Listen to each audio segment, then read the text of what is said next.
In an 8K, the company, formerly MicroStrategy, the largest corporate holder of Bitcoin, reported selling $32, raising roughly $2.5 million to fund the dividend on STRC, its perpetual preferred stock.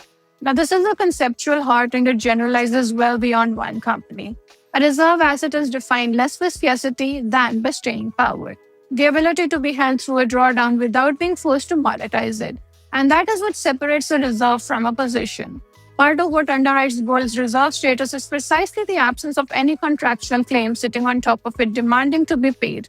Strategy actually did not disprove the Bitcoin reserve thesis by selling 32 coins. It revealed that the vehicle built to prove it was engineered all along to sell.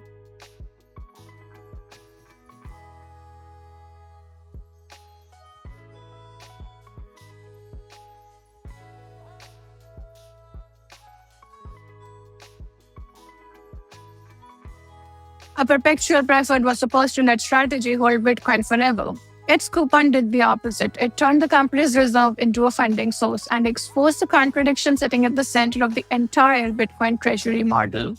Hello everyone, welcome back to our channel and welcome back to the Capital Insight series. This series sits within our Fundamentals to the Noise series, and today we are focusing back on Strategy and Bitcoin. Let's talk about the coupon on the reserve. It's about how the preferred dividend made Strategy a forced seller. Let's start with the sale that wasn't supposed to happen. On June 1st, Strategy disclosed something its founder had spent 4 years insisting that would never occur. In an 8K, the company, formerly MicroStrategy, the largest corporate holder of Bitcoin, reported selling 32 coins between 26th and 31st May at an average of around $77,135, raising roughly $2.5 million to fund the dividend on STRC, its perpetual preferred stock.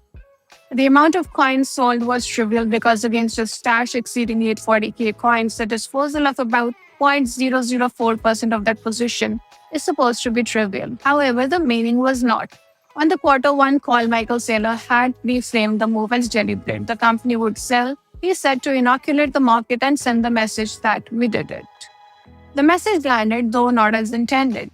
What essentially happened was that by late June, Bitcoin had slid towards 58,000 to 60,000 through Strategy's roughly 75,700 average cost basis and less than half of the 126k of all-time high of last October. The common stock of MSTR had shed close to 3/4 of its value over the year, touching approximately $85.33 on 26th of June, its lowest since early 2024. And at the same time, STRC, the stretch preferred, engineered to trade near the $100 bar, broke below par to record low in the low 70s, prompting the company to amend its terms and at least one law firm to open an investor investigation. The instrument built on that Strategy hold Bitcoin had become the reason that it had to sell. Now, this particular video and this note is the sequel to the question that we raised in the reserve that sells itself. There, the argument was that Bitcoin fails the test of a reserve asset because its holders are structurally disposed to sell under stress.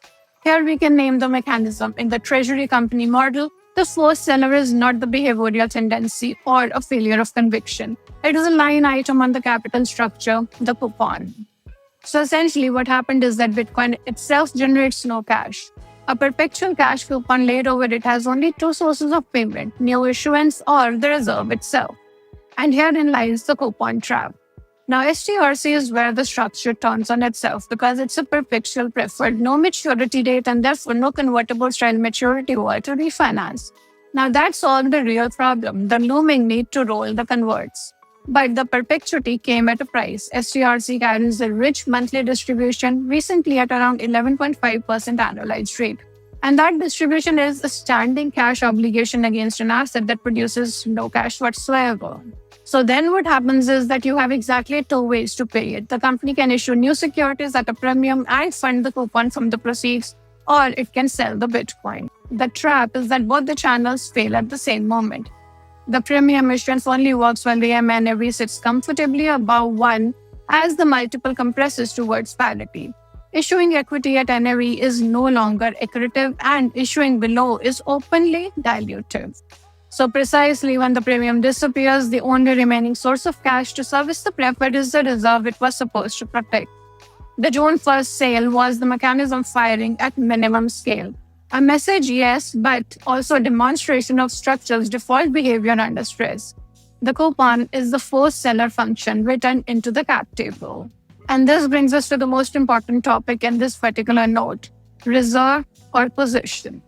Now, this is a conceptual heart and it generalizes well beyond one company.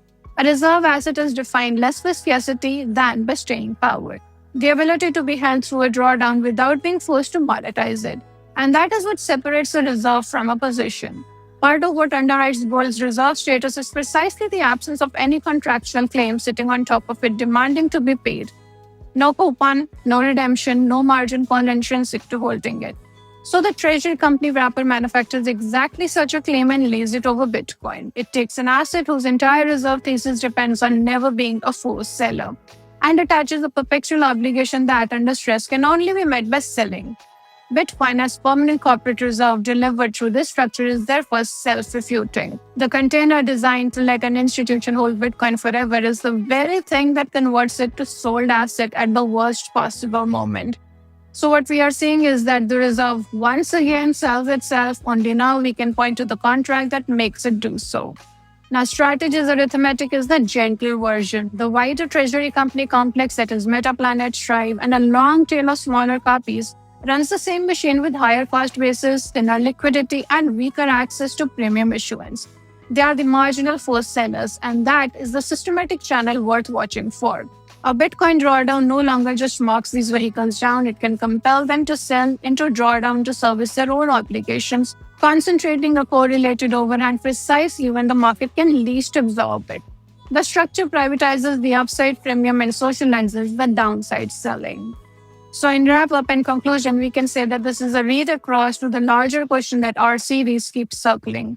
What actually confers the reserve status? Scarcity is necessary and nowhere near sufficient. What a reserve needs is a credible capacity to be held through stress, and any wrapper that bolts a cash claim onto the cashless asset is by construction removing the one property that mattered.